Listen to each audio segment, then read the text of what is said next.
December 7th, 1941, the Empire of Japan attacked Pearl Harbor and in the process awoke a sleeping giant. 2002, exact date unknown. The United States was in the early stages of the War on Terror and awoke a literal sleeping giant of their own, the humongous hostile known as the Giant of Kandahar. Now, details of events like this get blurred pretty easily, but here's what I can gather. The story goes that back in 2002, a U.S. Army squad in Afghanistan went missing while on patrol. Allegedly, a Special Ops task force was sent to look for them and came across a cave with pieces of scattered and damaged military equipment surrounding the entrance. What they saw next would shatter all beliefs they previously had about the world that we live in. A spear-wielding, red-haired giant, standing over 12 feet in height with 2 rows of teeth and 6 digits on both of his hands and feet.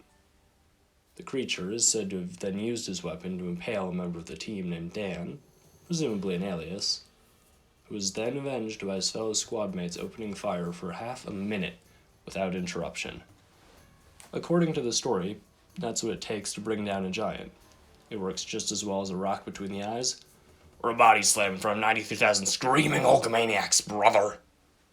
Allegedly, the body was airlifted back to base and then flown away, never to be seen again, and the soldiers were all made to sign NDAs.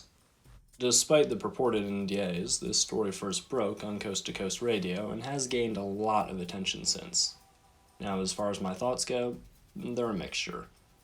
This is by no means the only report of a humanoid giant, and I am open to the existence of a lot of things that sound unbelievable to many, but I do have some objections.